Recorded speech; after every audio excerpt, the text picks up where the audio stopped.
بسم الله الرحمن الرحيم. اللهم صل على أشرف الخلق سيدنا محمد صلى الله عليه وسلم. يسعد صباحكم بكل الخير والسعادة وراحة البال. اللهم قمت كده الصبح على طول، شغلت الغسالة، زي ما انتم شايفين حطيت اوكسي، هنحط كل الالوان عشان بيدي يعني بيدي ريحة حلوة كده، بيدي انطلاق بمعنى اصح. بيخلي ريحة الهدوم حلوة، بينظف معاكي كل الالوان كمان. يعني مثلا البرسيل مع البرسيل او اوكسي مع الكرول ده بيبقى يخلي ريحة الهدوم حلوة خالص. شغلت بقى الغسالة زي ما انتم شايفين. بصي انت اول ما تصحي الصبح من النوم تحسي كده في راحة نفسية، تفتحي الشبابيك، تاخدي حبة هدوم عندك زي حالاتي مثلا كده، تحسي في راحة نفسية في البيت. مش هيبقى وراكي حاجة مثلا ايه، عيالك بقى هتعملي لهم أكلة حلوة، هتظبطي دولاب، هتظبطي تسريحة. فأول حاجة بنصحى الصبح من النوم نعملها ساعة ما يكون عندي غسيل هو كده على طول. بنفتح بقى الشبابيك، ناخد هوا ربنا كده، ونلاقي بقى ايه اللي هو عايزه تنظيف بلكونه هننشر، حبه غسيل زي كده هنشطفهم، هنسيق صاله.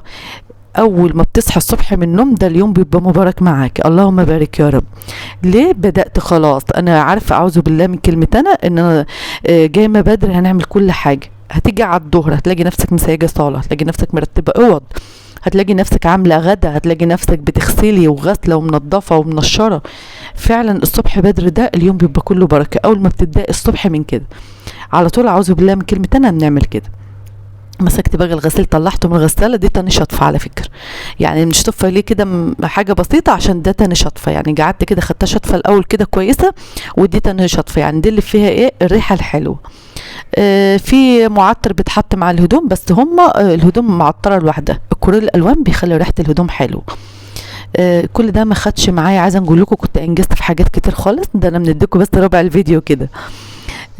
لا مش مكمل والله ربع كمان، ده حاجه نونو كده. لكن هنعمل من اول النهار ده، انت هتاخدوا فيديو بصوا يعني حاجه طويله جدا، فعشان كده ما بنحبش نكتر عليكم يعني.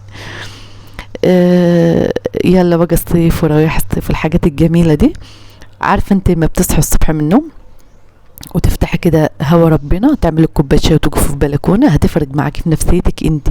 عندك سطح ماشي، نازله تشتري خضار ماشي الصبح. ليه؟ عشان اليوم بسم الله ما شاء الله من اوله كده هتلاقي فيه نشاط عندك، هتلاقي فيه بهجه عندك. لكن اول ما بتصحي وناكل ونروح ننام تاني، هتقوم الظهر مش هتعملي اي حاجه، هتلاقي الظهر جاب العصر وخلاص. انت بقى إيه، حتى الفطار عيالك مش هتفطرهم كويس.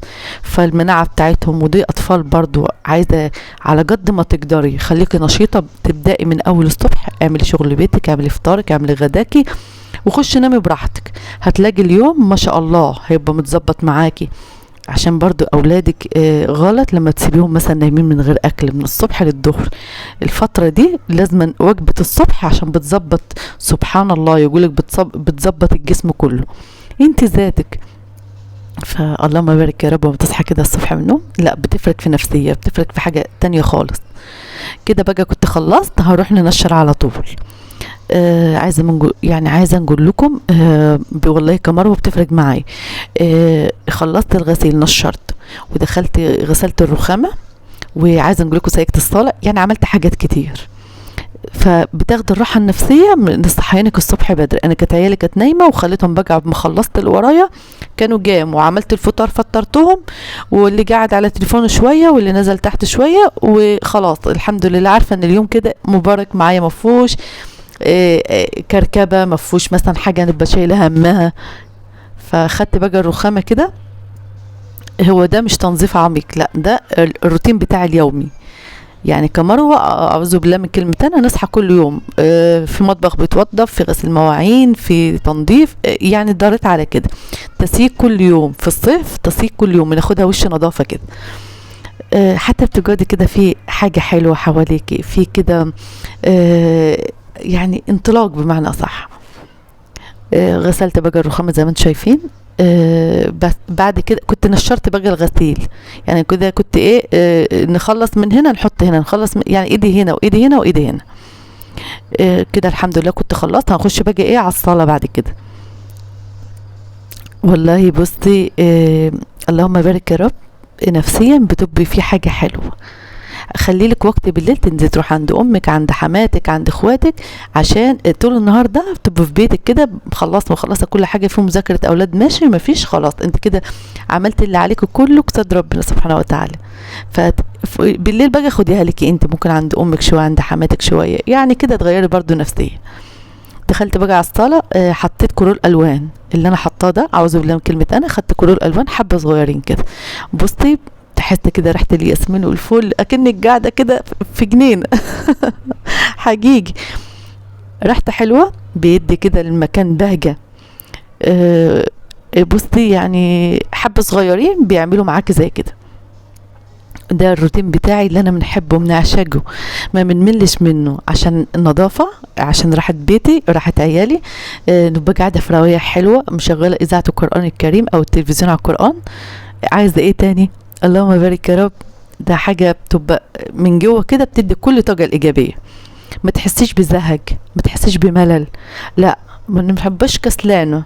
ليه؟ واخده كفايتي من النوم، عارفه انا بنعمل ايه، اعوذ بالله من كلمه انا، بنشجع عيالي ازاي، عارفه عيالي بيشجعوني ازاي، عارفه ان انا هنلعب مع عيالي، عارفه اتنطط معاهم. ليه؟ نفسيا مش مضغوطه. شغل البيت اللي بيبقى ضاغط، ساعات بيبقى شغل البيت ضاغط، ورايا غسيل ومواعين، ورايا مش عارفه ايه، ورايا مش الف حاجه تلاقيها في دماغك. لكن انت طول ما انت مش مضغوطه هتطلعي احلى حاجه عندك. كده بقى الحمد لله كنت خلصت، هنفرشها بقى. وعايزه نقول لكم روتين النهارده ده حاجه كده بمعنى اصح كبسوله تاخدي طاقه ايجابيه. فاتمنى يا رب الفيديو يكون عجبكم، نتمنى اخواتي اللي وصل معايا لحد هنا يحط لي اللايك، الكومنت الحلو بتاعك، عشان فيديوهاتي ان شاء الله كده تقترح. وكتر الف خيرك لو شارتي لي فيديوهاتي. طبعا ربنا يخليكم لي يا رب، اخواتي واصحاب سند بعد ربنا سبحانه وتعالى. ويا رب تكونوا خدتوا كبسولة كده اللي هي الطاقة الإيجابية بإذن الله يا رب. خدت بقى زي ما انتم شايفين كده، مسحت برضو مطرح الكراسي كده، خلصت الحمد لله خلصت. بصوا عاملة ازاي، انا كنت بقى كده مقفلة الشقة عشان احنا عندنا، انا قاعدة في الدور الاخراني وعندنا الجو حر. هنطفي بقى النور والحمد لله كده خلصت، ان فطرنا الحمد لله والدنيا اتظبطت. نشوف بقى ورايا ايه بعد كده الدور. ويا رب كده الفيديو يكون عجبكم النهارده. اخواتي ما تنسونيش في اللايك، الكومنت الحلو اللي زيك، اثبتي وجودك معايا، وعشان كل ما بننزل، والكلمه الكلمه السمراء كلمه اشتراك، عشان كل ما بننزل حاجه جديده توصلك. في رعايه الله، مع الف سلامه.